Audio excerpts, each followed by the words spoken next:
Doutora Késia, seja muito bem-vinda ao Comunhão Entrevista. Para nós é uma alegria muito grande tratar desse assunto. Nós conversávamos agora há pouco que nunca se falou tanto de ciência e fé, né? Mas antes da gente entrar propriamente dito no seu livro, vou até mostrar o seu livro daqui a pouco, eu queria que você falasse um pouquinho sobre a sua trajetória. O que te levou, né, como profissional da saúde, a entrar nesse caminho utilizando ciência e fé? Bacana, prazer estar aqui, Cristiano. Bom, eu sempre fui uma curiosa sobre a fé. Eu sou cristã desde que eu nasci, meu nome é cristão. Késia foi uma das filhas de Jó, então como muito curiosa desde a escola, eu lembro de eu falar que eu queria seguir, estudar sobre o corpo humano, sobre ciências. Eu participava de feiras de ciência na escola e amava. Então, essa parte da curiosidade sempre esteve, e a parte do cristianismo também. E juntar tudo isso veio muito depois de uma crise emocional que eu tive. E aí eu já estava no doutorado, já estava na graduação, mas aí no doutorado isso voltou. Isso voltou como forma de pesquisa. Por que não unir as duas coisas? E aí veio a busca desses estudos, o que a ciência diz, o que a fé diz e o que a gente tem em comum, porque além do que as pessoas pensam, elas estão mais correlacionadas do que separadas. Então começou com toda essa história de vida. Eu penso que todo mundo tem uma história para contar. A gente só precisa ouvir. E essa história de juntar, então, foi a curiosidade com a vida cristã, a vida de fé minha, pessoal mesmo. Na época da faculdade, você teve algum momento que você conflitou, assim? Porque geralmente quando as pessoas entram na faculdade, eu já passei por isso, a gente tem aqueles momentos, né, que a gente é bombardeado por ideologias, por coisas que vão conflitar com a Bíblia, com a fé. Você chegou a passar por isso também? Passei porque eu comecei meus estudos na biologia. Eu sou formada em biomedicina, mas eu comecei na biologia. E eu lembro que uma das primeiras matérias foi sobre evolução humana. Então a gente tinha que estudar ali o Big Bang, a gente tinha que estudar as teorias da evolução de Darwin. E eu via no meu professor essa vontade de falar da evolução e assim, ele sabia que eu era cristã, então tinha ali um embate, vamos dizer assim, porque eu não entrava no embate, mas nas minhas respostas eu era o mais direta possível. Eu respondia o que a matéria queria que eu respondesse, mas não chegou a me conflitar. O que me conflitou foi a crise existencial. Então eu cheguei a ter uma depressão muito grave no final da graduação. E quando eu me recuperei é que veio essa união das duas coisas. Então provavelmente foi essa questão da crise existencial, talvez foi por isso que você puxou para esse lado? Para neuro, exato. Então, assim, por muito tempo eu nem queria falar muito disso, tanto que o meu mestrado é em biotecnologia, né? Estudei genética de câncer, mas no doutorado eu fui estudar a parte da expressão gênica ligada à dependência química alcoólica, as neurociências, os transtornos, né? Porque a dependência química é um transtorno. E ali, aprofundando na depressão, foi algo que eu tinha vivido. Então, unindo tudo isso, será que foi a minha genética? Será que foi meu estilo de vida? O que será? Será que foi a minha fé que conflitou ali e eu tive essa crise? E aí, da reunião de todas essas reflexões, nasceu o livro. Então, eu já batia o olho na Bíblia, nas escrituras, e eu conseguia fazer a ligação com a neurociência, porque eu já estava tão aprofundada naquilo por experiência e por convívio da ciência, no sentido de produzir artigo, de produzir capítulo de livro, que aquilo se uniu. Então eu falei, por que não divulgar isso através de um livro? Divulgar através de um livro. Esse livro aqui que eu vou mostrar para vocês, depois o nosso cinegrafista vai dar um close aqui pra gente. Esse livro aqui Neurociências e Espiritualidade, comprovações científicas para uma vida feliz. Quando a gente fala comprovações científicas, logo vem à mente, peraí, então houve estudos para provar que a fé, e a gente tem visto muito isso, né, doutora? Que a ciência, cada vez mais que se aprofunda, tem visto que a fé, a importância da fé na vida espiritual. Gostaria que você falasse um pouquinho sobre a temática do seu livro, por favor. Sim, então, a neurociência, ela tem comprovado através de estudos clínicos. Então, quando a gente vai para a vida acadêmica, a gente tem uma série de regras que nós precisamos seguir para produzir um estudo. Então, eu estudei dependência química, estudei expressão gênica, ou seja, eu estudei quais as vias moleculares estão alteradas no cérebro de uma pessoa que usa drogas e usa álcool.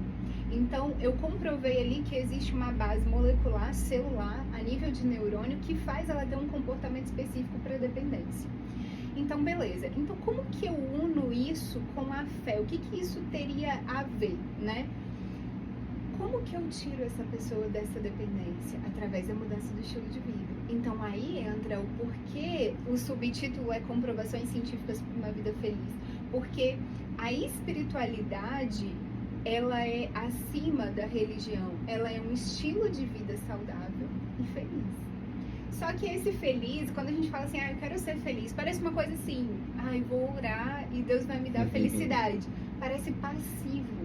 Mas no livro eu coloco que é ativo. Eu preciso exercer isso, isso precisa me custar tudo. Então, um dos estudos que eu coloco é o estudo que eles fizeram sobre dor. Então, eles pegaram no Reino Unido pessoas que eram cristãs e pessoas que não acreditavam em Deus, ateus. E colocaram lá no grupo randomizado, né? Então, assim, o grupo cristão, os dois grupos, eles iam levar choques, né? Então, era uma série de eletroestímulos que nós falamos, mas que ia doer, ia ativar a área de dor no cérebro. E o grupo que acreditava em Deus tinha que simplesmente fazer uma oração. Já que acredita em Deus, vamos testar se isso gera efeito fisiológico a nível cerebral e corporal. O grupo que não acreditava não ia fazer nada. Ia sentir a dor.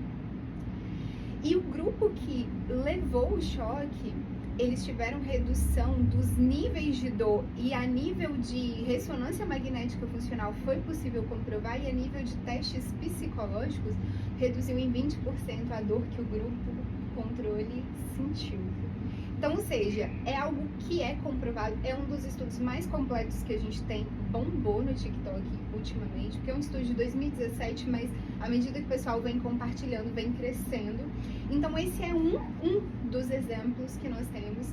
Eu coloquei no livro também sobre estudo que fala do canto dos passarinhos, diminuir crises psicológicas, crises esquizofrênicas, paranoicas. Então, tem esse também.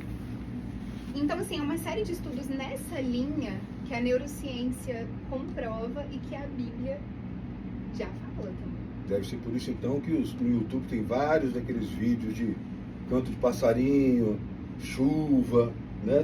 Teria alguma coisa a ver com isso também? Teria, com certeza, porque quando eu induzo, mesmo sendo artificial, eu estou ativando essas áreas cerebrais. Então, o que a neurociência está fazendo hoje é conduzir estudos que comprovem aquilo que é milenar. Porque a Bíblia já dizia, olhai os passarinhos, olhai os lírios do campo. Por que você acha que hoje, em vários estúdios, em vários lugares, em várias festas, sempre tem uma rosinha, uma florzinha, algum elemento da natureza? Porque elementos da natureza ativam o nosso cérebro. Ativam para o nível de tranquilidade, de prazer, de sensação de bem-estar, né? Então, hoje você vai em uma festa, tem lá o cantinho instagramável. Geralmente é um cantinho com grama, com flor, com água, ou mesmo sons. Então, tudo isso que estimula nossa visão, nosso ouvido, nosso cheiro. Hoje a gente tem identidade olfativa. Tudo isso, neurociência. E você estava falando agora há pouco sobre essa questão do estudo que foi feito com dependência química, e nós temos resultados muito bons de grupos de igreja, né, que tem muitos trabalhos importantes com relação nessa área de dependente químico e tal. Você acredita que o fato de ter a fé envolvida nesse trabalho com dependentes químicos é um dos fatores que ajuda na recuperação? Ajuda completamente, porque aí a gente está entrando com essa mudança do estilo de vida. Porque quando você entra numa clínica de dependência, né, de tratamento de dependência, ou nessas que são mais ligadas à parte espiritual, ali tem o momento da terapia, o momento do culto, o momento de se alimentar adequadamente, o momento de fazer um exercício, o momento de conviver com outras pessoas que estão ali te ajudando nesse processo. Então, tudo isso são elementos que vão tirar essa pessoa desse momento. Porque o que acontece na dependência química? Ele está buscando, aquele indivíduo está buscando o prazer a todo custo. O cérebro dele é deteriorado por isso. Então, quanto mais dopamina eu tenho, determinado momento o meu cérebro vai cair em queda. Então, assim, eu vou começar a ter uma queda de dopamina porque a quantidade de drogas e álcool não vai dar conta. Então, é isso que a gente estudou. Existe uma morte de neurônios, ou seja, perda de massa cerebral. Essa pessoa ela vai ficando cada vez mais debilitada mesmo. E o que eu tenho que fazer? Eu tenho que enriquecer esse cérebro. Eu tenho que começar a mostrar para esse indivíduo que existem outras formas de adquirir dopamina, que não só pela droga e pelo álcool. Existe o relacionamento, existe o exercício, existe a alimentação, existe o canto dos passarinhos, existe a terapia, que é onde eu vou tratar o meu trauma que me levou para aquela dependência. Então, tudo isso é uma forma de recuperar esse cérebro. Então, é muito importante a parte da espiritualidade, é isso que a gente tem visto, né? Então, assim, pessoas que saem com esse testemunho. É verdade. Você falava também que, eu até comentei com você antes do nosso bate-papo, que o Brasil, se você juntar católicos e evangélicos, nós somos mais de 90% da população brasileira ela é cristã. Sim. E o que eu acho interessante é que, apesar de sermos um país espiritualizado, há pouco estudo sobre essa área de ciência e fé. Você comentava comigo que o Conselho Federal de Medicina, eu queria que você falasse um pouquinho da atitude do Conselho Federal de Medicina, que eu tenho certeza que talvez você não está sabendo, e o porquê que é pouco explorado isso no Brasil. Então, o Conselho Federal de Medicina abriu uma comissão esse ano de 2025, então a notícia saiu em março nos meios de comunicação sobre uma comissão que eles estão criando com vários médicos e profissionais da área que estudam exatamente a junção da ciência e da fé na saúde dos indivíduos. Então, a ideia é reunir artigos e livros que já comprovam esse tema. Mas você falou uma coisa importante na sua pergunta, Cristiano, essa questão da gente ter a população dita como espiritual, dita como cristã, mas existe aí uma diferença entre essa espiritualidade que é exercida e a religiosidade, que é aquela coisa de eu falar assim, eu sou da católica, eu sou da batista, eu sou da adventista, mas será que eu estou elevando a minha mente para além? Porque a religiosidade é aquele conjunto de regras que eu vou seguir ali naquela denominação. A espiritualidade é eu associar isso à minha vida. Então, tem muito conceito que eu coloco no livro que é transcender. Então, eu preciso ultrapassar isso. E ultrapassar isso é fazer a minha espiritualidade ser uma diferença nas pessoas, na minha vida em primeiro lugar. E por isso que, de novo, volta o estilo de vida, porque a gente pensa que ser feliz é uma coisa passiva, mas ser feliz é algo ativo. É mudar a minha mente, é mudar como eu me cuido, como eu me olho. Jesus falou tanto sobre isso, né? Ajude, ande mais uma milha. Ele falou Tem isso. outra face. Outra face. E a outra face não é ser passivo, né, Cristiano? A outra face é ser pacífico. Então, se eu não quero brigar, eu não entro numa luta. É o que a gente fala, né? Ser humilde não é ser bobo, né? São coisas diferentes. Exato. Né? É simplesmente não prosseguir para a briga. Isso é muito difícil. Precisa de um controle emocional, você dar outra face, você ser pacífico, você dar a resposta branda, que Provérbios fala, que alivia o furor, é um desafio. Então você tem que estar muito bem para isso. Tem que estar muito bem. No seu livro você fala de algumas experiências que são marcantes, e eu queria que você falasse um pouquinho dessa, se você pudesse citar alguma experiência que você acha interessante, que você já vivenciou, que você presenciou, ou que você viu nos seus estudos. Então, no livro eu comento que eu começo o livro falando sobre um diálogo que eu tive uma vez sobre espiritualidade. E aí eu queria, até pensando nessa questão das estatísticas, eu perguntei para uma pessoa que eu estava conversando assim sobre espiritualidade. Já era uma coisa que eu queria escrever, e aí a pessoa falou assim, era um rapaz, ele falou assim, não, eu não vou na igreja todo domingo. E aí eu falei assim, mas o que você acha que é espiritualidade? E a pessoa acha que espiritualidade é aquilo, eu estou nessa igreja, ou eu estou naquela igreja. Então tem diferença entre espiritualidade e religiosidade. Exato. A espiritualidade é quando eu tenho um propósito de vida, um senso de vida que vai transcender para outras pessoas. Então, O que é esse transcender? Eu entendo o meu trabalho como serviço às pessoas. Eu entendo a minha vida, aquilo que eu faço. Então eu começo a mudar a mim. Então se eu quero mudar o meu chefe, eu começo a mudar a mim. Então o último capítulo do meu livro é sobre propósito de vida, que é o Ikigai, que é o sentido da vida, que é o que os orientais mais falam, e a gente está pouco falando sobre isso. E a religiosidade é o conjunto de regras. Então tem conjuntos de regras na batista, na adventista, que eu vou me adequar ou não me adequar. Mas o senso maior disso, que aí é a espiritualidade, é o que eu estou fazendo aqui? Por que eu estou aqui?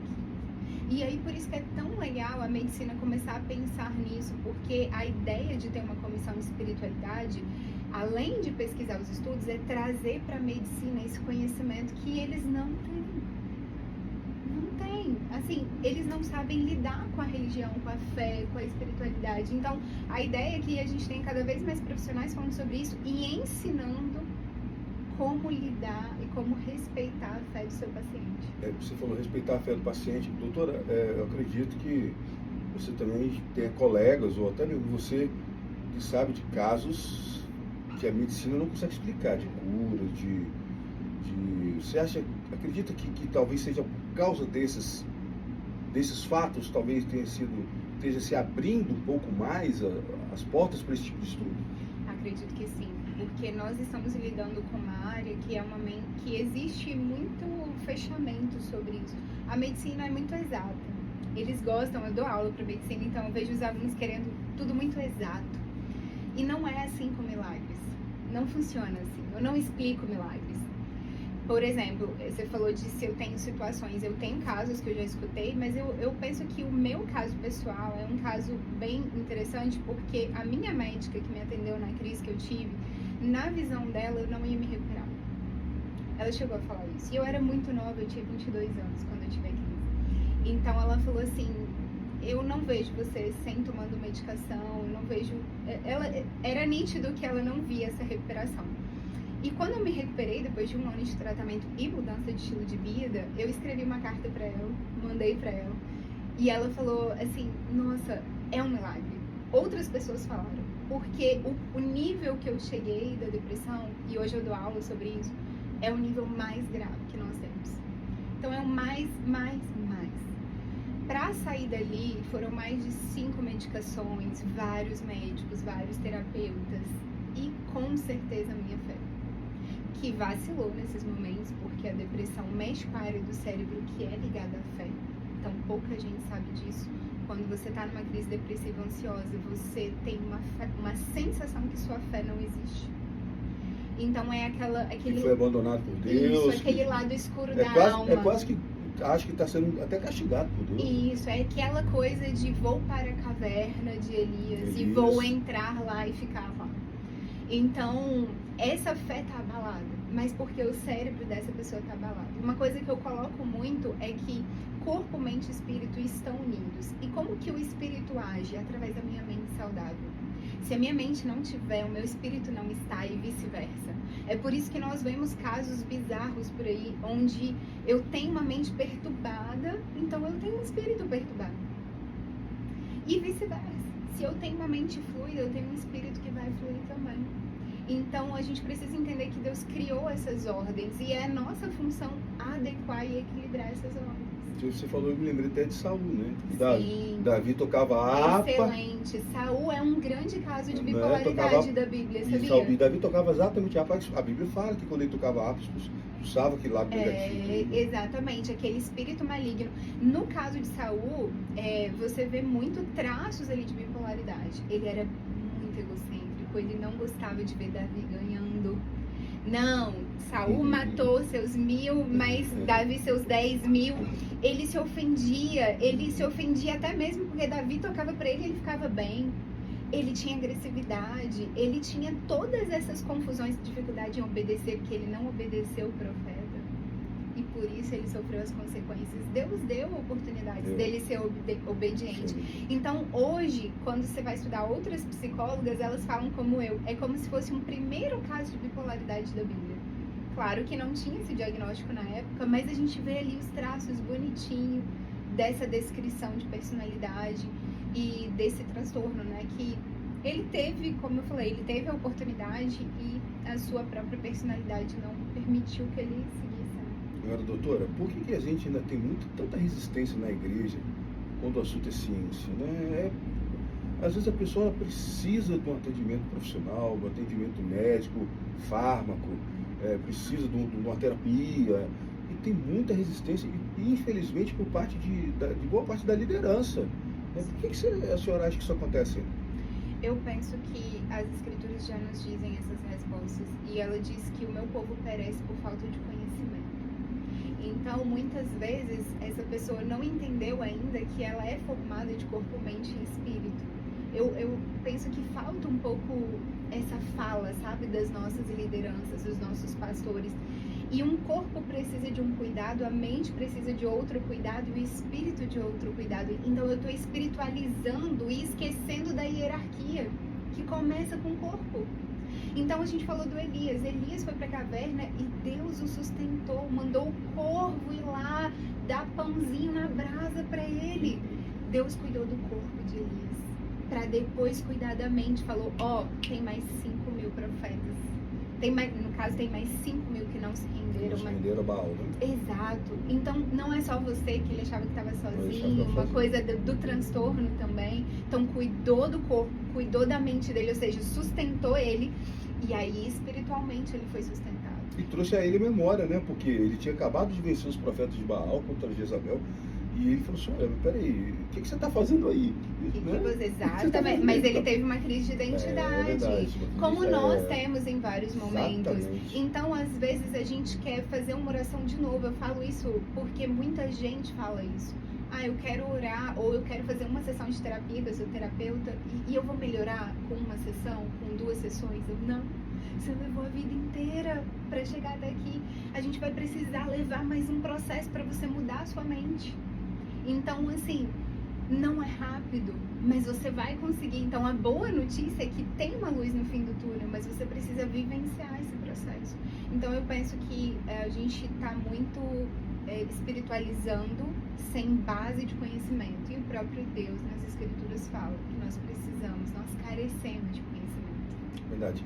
Nessa reta final do nosso bate-papo, eu queria saber com você se há uma perspectiva de melhora. A gente falou agora há pouco de que alguns estudos estão sendo feitos. Você acredita que podemos melhorar esses estudos relacionados à neurociência, ciência e fé? Com certeza. Existem muitos estudos ligando isso, principalmente à saúde mental.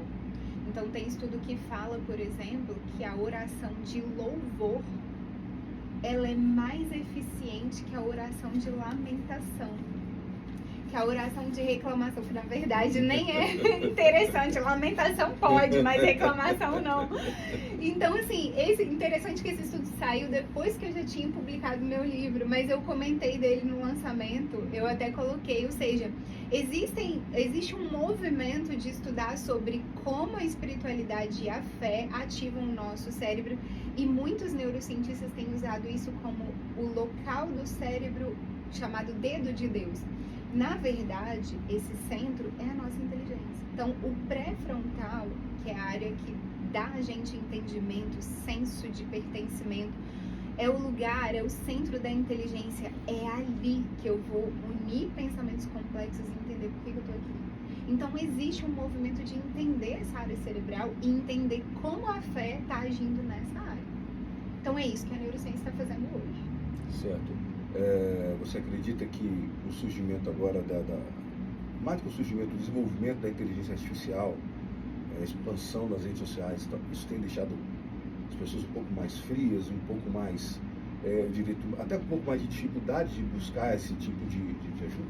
O excesso de telas, ele é algo que foi estudado ano passado, colocou-se como as palavras do ano de 2024, cérebro podre. Por que cérebro podre? Porque o excesso de telas fez com que o nosso cérebro ficasse mais preguiçoso, menos inteligente, menos criativo. E paralelamente, Cristiano, 2024 foi o ano com mais afastamentos do trabalho de saúde mental. O mesmo ano que a gente depois estudou... da pandemia, inclusive, né? Exato, 2 anos depois dobrou o número de ansiedade e depressão, ansiedade. O Brasil já é o país mais ansioso do mundo, mas dobraram-se os casos. E ano passado teve essa estatística de um ano com maior afastamento. Tanto que em 2025 entrou em vigor que todas as instituições têm que ter um cuidado de saúde mental. Então, inclusive, a empresa vai ser penalizada se ela não cuidar da saúde mental dos seus indivíduos por conta desse resultado de 2024. Mas veja, uma parcela disso está no uso excessivo de telas. Está no uso excessivo de inteligência artificial. Então, por exemplo, as pessoas não querem nem pensar para fazer uma frase que descreva ela no Instagram. Ela vai lá na inteligência. Incrível isso. O que você diria sobre a Kézia Anders? É chocante, porque eu escuto isso em terapia. Nossa, o site GPT me deu uma frase sensacional. Eu falei, por que você mesmo não criou? Por que você não gasta um tempo ali? A gente não quer gastar agora, esse tempo. eu descobri essa semana, o Instagram agora, antigamente a gente escolhia a música que a gente queria botar nas nossas postagens. Agora ele já diz para você quais músicas vão ficar, você não precisa nem escrever, dependendo da foto, do vídeo que você coloca. Ele vai sugerir. Já aparece a listagem, tipo assim, olha, deixa que eu escolho por você, eu sei melhor do que você.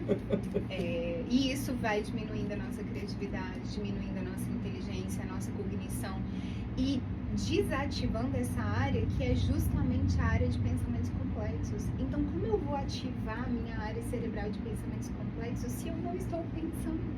Se existe uma inteligência artificial pensando por mim? E eu nem vou entrar no lado de alguns estudiosos, teólogos falarem que a inteligência artificial ela está sendo muito manipulada para o mal, assim, sabe? As máquinas, elas estão tendo um poder, por exemplo, depois vocês procuram aí, site GPT não desliga sozinho. Eles estão começando a manipular os próprios criadores deles, ou seja, é uma rede de máquinas que de repente ela tá criando vida. Tipo, ela não... Parece coisa de filme, né? Tipo, ela não quer desligar. Tipo, eu mando um comando pra ela desligar e ela não desliga. O que tá acontecendo? Doutora, você é real, você tá aqui mesmo. Eu tô aqui. Ai, meu Deus do céu, eu já tava até vendo um negócio aqui por dentro. Será que eu tô conversando com uma IA? Será, gente? Olha, mas chegou nesse ponto mesmo, né? Chegou. Doutora, olha, muito obrigado por você participar conosco. Seja sempre bem-vindo aqui à comunhão. Vamos depois agendar. A gente entende que sua agenda é muito ocupada, mas vamos agendar para você poder voltar aqui outras vezes. É um assunto muito vasto. Eu tenho certeza que você que está nos assistindo também gostou. Se você quiser saber um pouquinho mais do livro Neurociências e Espiritualidade, da doutora Kézia Anders, é um livro muito bom. Você precisa ter daqui presente. E a pessoa que quiser ter o seu livro, doutor, como é que faz agora? No site. No site. Doutora Kézia